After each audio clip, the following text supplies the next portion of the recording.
आप लोग यहाँ पे विकास को सुधार से परिचय करा रहे हैं। उनका असम राइफल में सिलेक्शन हुआ था। आप लोग ये बताना चाहेंगे कि कैसे तैयारी करेंगे कि आपका किसी भी एग्जाम में आपका सिलेक्शन हो पाए। आप क्या क्या सब्जेक्ट आपको कवर करना है, तो इनके बारे में कुछ आपको लोग में समझाएंगे। ठीक है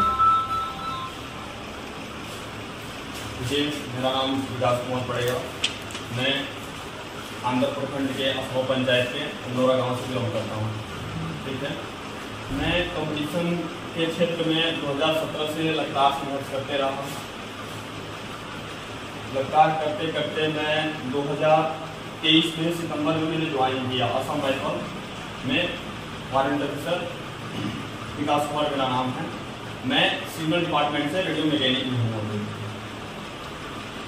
ठीक है, देखिए कंपटीशन का दौर इस समय ऐसा है कि दिन पर दिन लड़के इसमें बढ़ते जा रहे हैं और सीट जो है बहुत कम आ रही है। ठीक है, तो कंपटीशन के दौर में एक हम लोग का स्मार्ट तरीका अपनाना पड़ेगा। इस समय हम किसी भी सिलेबस को कवर कर रहे हैं। सबसे पहले किसी भी फॉर्म को हमने फिलअप कर दिया। फॉर्म फिलअप करने के बाद उसका सिलेबस जो है सबसे पहले उसका दायरा हम देखें कि सिलेबस में है क्या क्या चीज़। इसलिए कि कंपटीशन में कोई चीज़ ऐसा नहीं है कि हमने कोई भी चीज़ पढ़ रहा है तो उसका दायरा अनलिमिटेड है। कोई भी एग्ज़ाम हम फिलअप कर रहे हैं उसका सबसे पहले एक सिलेबस होता है। सिलेबस का दायरा एक होता है कि हाँ इसके अलावा आपसे कुछ नहीं पूछा जाएगा। सबसे पहले उसका एक सिलेबस का ड्राइंग तैयार कीजिए। इसमें जितना सिलेबस है उसको सिलेबस को कवर कीजिए।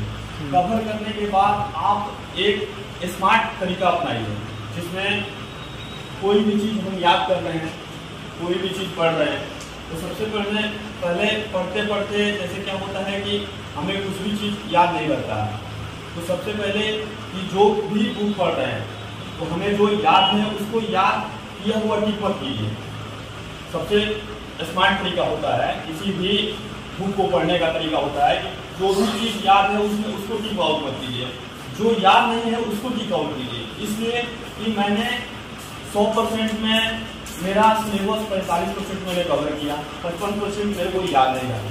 तो क्या होगा कि जब मैं टिक आउट कर दूंगा तो टिक आउट करने के बावजूद मैंने जो चीज़ दोबारा जब पढ़ूंगा उस चीज़ को, तो पढ़ने के बाद क्या होता है कि आदमी जो चीज़ याद है तो वो हमारे पास तो है ही पढ़ने।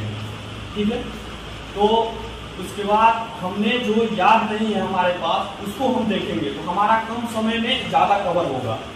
उसके बाद फिर से हम दोबारा जब उस चीज़ को पढ़ेंगे तो हमें जो याद है तो क्या होगा कि जो याद है वो हम तो टिक आउट नहीं किए हैं, वो लगेगा कि हाँ हमको याद है तो इसलिए हम टिक आउट नहीं किया। उसके बाद जो नहीं याद है उसको टिक आउट करेंगे तो हमारा क्या होगा कि जो हमारा 4 घंटा में सिलेबस कवर हो रहा है वो हमने 2 घंटा में कवर कर लिया। तो हमारा टाइम का सेफ्टी बचत हो रहा और माइंड पे प्रेशर भी नहीं पड़ेगा कोई भी। अब रहा कि इस समय का दौर चल रहा है कंपटीशन में कि सबसे पहले कोई भी चीज़ का सिलेबस का दायरा एक प्रैक्टिस सेट उठाइए, प्रैक्टिस सेट से देखिए, बनाइए। एक प्रैक्टिस सेट मैंने आज लगा दिया, दूसरे दिन लगाइए। दूसरे दिन लगाने के बाद फिर से बैक वाला जो प्रैक्टिस सेट है उसको फिर से लगाइए। इसलिए कि कोई भी प्रैक्टिस सेट मारने के बाद हमें क्या होता है कि 100% कोई भी प्रैक्टिस सेट हमें रिकवर नहीं दे पाता है।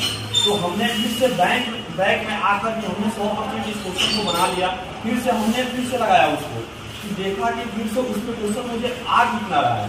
ठीक है, तो इसी तरह करते रहिए। उसके बाद जो उसका सिलेबस है कवर कीजिए और पढ़िए। अब देखिए आराम से कोई भी एग्जाम है आपका निकलेगा जरूर। मैं आप लोगों से नहीं बताना चाहता हूँ इस समय कोई भी कंटिन्यू मेहनत करना पड़ेगा। अब देखिए ये सब लोग बोल रहे हैं लगातार मेहनत करना पड़ा है, ये नहीं मेहनत करना पड़ेगा। कोई फॉर्म फिलअप करके उसके बाद 1 महीना हमने तैयारी किया, उसके बाद बीच में छोड़ दिया। बीच में छोड़ने के बाद फिर से एडमिट कार्ड आया, उसके बाद फिर से हम लोग तैयारी कर रहे। तो जो बीच का समय है हमने 2 महीना 3 महीना 4 महीना लगकर हमने कोई भी चीज़ को कंटेंट को याद रखा। हमने क्या किया कि बीच में 1 महीना भी नहीं पढ़ा, उसको प्रैक्टिस में रह गया था। तो हमारा जो 5 महीने का पढ़ा हुआ जितना भी चीज़ है वो हम भूल जाएंगे। फिर से हमें पीछे से तैयारी करना पड़ेगा, जिसके चलते हमें बहुत सारी कठिनाइयाँ आएगी जो सर बता रहे हैं। यहाँ पे देखिए सबसे ज़्यादा गाँव में दिक्कत ये है कि लड़के लोग लगता है कि हम 2 महीना 3 महीना में सिलेक्शन ले लें, लेकिन असंभव चीज़ है। यहाँ पे जैसे फॉर्म भरते हैं तो सोचते हैं कि 2 महीना में आके हम पढ़ लेंगे तो हमारा निकल जाएगा, लेकिन सिवान देखिए, पटना देखिए, सर यहीं पे जो लड़के कंटिन्यू पढ़ते हैं, सालों भर पढ़ते हैं, 2 साल पढ़ते हैं, तो कहीं ना कहीं से उनका सिलेक्शन हो जाता है। तो दिमाग में ये होना चाहिए कि हमको अगर यहाँ पे सबसे ज़्यादा ये दिक्कत है कि लड़के दौड़ रहे हैं तो कहीं पढ़ाई नहीं कर रहे हैं।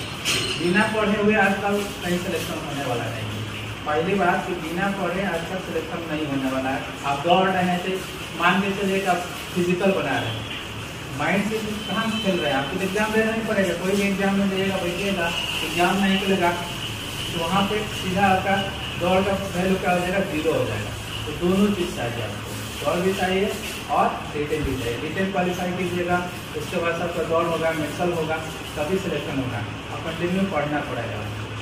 तो ये आपके पास विकास जी आए थे हमारे पास 19 में पढ़ने आए थे, कम से कम 2-3 साल बढ़िया से मेहनत किए, देखिए इनका हो गया सिलेक्शन, कंटिन्यू मेहनत किया तभी तो हुआ। चलिए।